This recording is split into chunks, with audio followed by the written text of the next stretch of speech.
So good morning everyone, ফিরে এলাম আরও একটা নতুন ব্লগ নিয়ে। আর এই ব্লগটা হলো আমাদের মহাকুম্ভের ব্লগ। যদিও আমরা গিয়েছিলাম অনেক দিন আগে, কিন্তু একটু ব্যস্ত থাকার জন্য আমি এই ব্লগটা তোমাদের সাথে শেয়ার করতে পারিনি। তো চলো স্টার্ট করা যাক।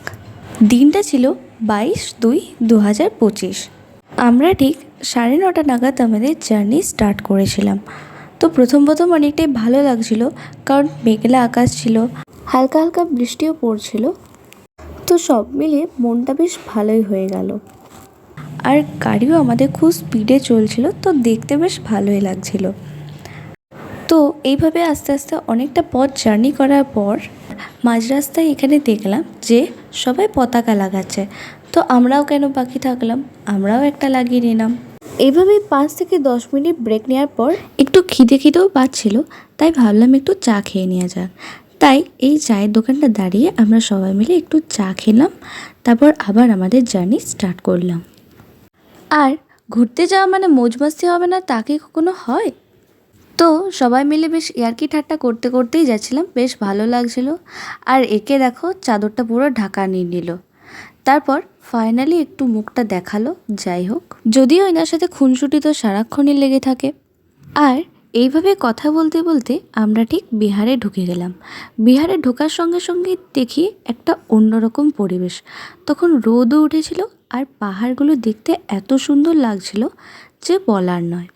মানে বলতে গেলে আমার খুবই ভালো লেগেছে। তারপর বেশ কিছু রাস্তা আসার পর আমরা এই ধাবায় একটু আমাদের লাঞ্চ করে নিলাম। আর আমার মা কিছুই খায়নি, কারণ মায়ের শরীরটা একটু খারাপ ছিল। আর আমাদের গাড়িটা দেখো কি সুন্দর দেখতে লাগছে। বিহার পেরিয়ে কিছুটা রাস্তা যেতে না যেতেই শুরু হয়ে গেল সেই ভয়ঙ্কর জ্যাম।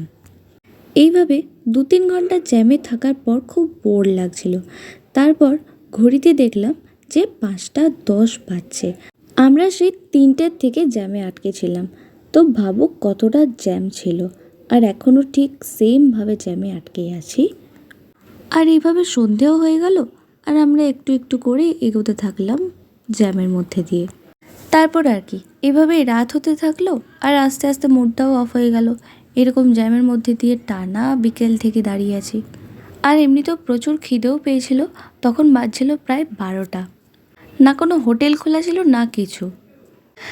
তাই কোনো উপায় না পেয়ে আমরা একটা মাসির হোটেলে গেছিলাম, যেখানে খাবার ছিল অতি জঘন্য।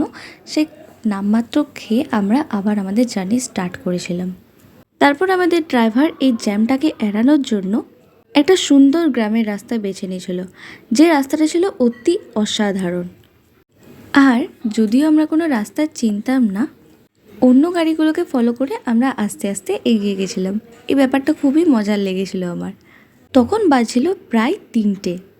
আর এই রাস্তাটা দেখো, এই রাস্তাটা আসার পর আমার একটু গা ছমছমে ভাব লেগেছিল, কারণ আমি সত্যি কথা বলতে অনেক ভূতের ভয় পাই। আমার ফ্যামিলির কারোর লাগেনি, কিন্তু আমার অনেক ভয় লাগছিল। আর প্রায় 3:30 বাজছিল তখন। দেখে মনে ছিল আমরা কোথাও একটা জঙ্গলে এসে পড়েছি, কিন্তু এটা জঙ্গল নয়। তো যাই হোক, এইভাবে অনেকটা পথ জার্নি করার পর আমরা এই রাস্তাটা এসে একটু রেস্ট নেওয়ার জন্য দাঁড়িয়েছিলাম। কারণ অনেকটা পথ জার্নি করার জন্য আমাদের হাত পায়ের অবস্থা একদম ভালো ছিল না। তাই এখানটা একটু দাঁড়িয়েছিলাম। আর তখন বাজছিল ভোর 4টে। আর বাকি রাস্তার কোনো ভিডিও নিতে পারিনি, কারণ আমি একটু ঘুমিয়ে পড়েছিলাম, বিকজ সারা রাত জেগেছিলাম। আর ভোর 6টার সময় আমরা এই প্রয়াগরাজের রাস্তায় হাফ এসে পড়েছিলাম। আর এসে দেখি এখানেও জ্যাম। যদিও ফার্স্টে একটু বিরক্তি লাগছিল, তারপরই দেখি যে এখানে একটা রোড অ্যাক্সিডেন্ট হয়েছে। তারপর আমরা যাওয়ার জন্য একদম রেডি হয়ে গেছিলাম। আর সেই মুহূর্তে খুব আনন্দ অনুভূতি হচ্ছিল। কিন্তু আবার এই জ্যামগুলো দেখে আনন্দটা একদম মাটি হয়ে গেল, কারণ প্রায় আমরা 2-3 ঘন্টা জ্যামে আটকে ছিলাম। সারা রাত এই বিরক্তিকর জ্যামে আটকে থাকার পর আরও সকালে আমরা জ্যামে আটকেছিলাম, তাই খুবই রাগ হচ্ছিল। তারপর দেখো আমরা এই প্রয়াগরাজের গেটের ভিতর ঢুকলাম। আর এখানে এসে এতটাই আনন্দ অনুভূতি হচ্ছিল যে বলার নয়। খুবই সুন্দর রাস্তাটাও, আর অনেক ফাঁকাও পেয়েছিলাম। তো দেখতে দারুণ লাগছিল আমার। আর তারপরে আমরা প্রয়াগরাজের গেটে প্রবেশ করলাম। তারপর আর কি, গাড়ি থেকে নেমেই সোজা হাঁটতে লাগিয়ে দিলাম। কিন্তু সবাই যেমন বলেছিল 17 থেকে 18 কিলোমিটার হাঁটতে হবে, কিন্তু ভাগ্যক্রমে আমাদেরকে অতটা হাঁটতে হয়নি। 1-2 কিলোমিটার হাঁটার পরই আমরা একটা গাড়ি পেয়ে গেলাম। আর এখানে ভিড়টা দেখো, কত ভিড়, প্রায় 3 দিক থেকে এখানে জাম লেগে আছে। আমরা সেখানের মধ্যে দাঁড়িয়ে ভাগ্যক্রমে একটা গাড়ি পেয়ে সেখান থেকে আমাদের সঙ্গমে যাওয়ার জন্য রওনা দিলাম। এক এক করে সবাই গাড়িতে উঠে পড়লো এবং আমরা আস্তে আস্তে জ্যামের মধ্যে দিয়ে যেতে লাগলাম। আর বাকি পার্টটা নিয়ে খুব তাড়াতাড়ি ফিরে আসবো। ততক্ষণের জন্য টাটা, সঙ্গে থেকো।